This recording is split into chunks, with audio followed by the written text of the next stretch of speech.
Right, I'm gonna be showing you that you can boil water even if it's not at 100 degrees Celsius.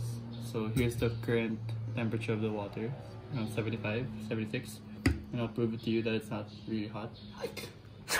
So yeah, it's not really hot. And then, so here's what we're gonna do.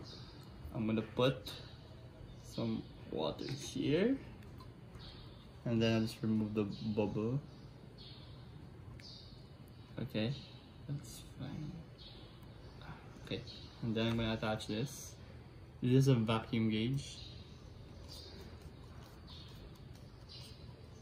Alright, now up. Okay, there. Now, watch. You can see that it starts to boil. Yeah. Very cool.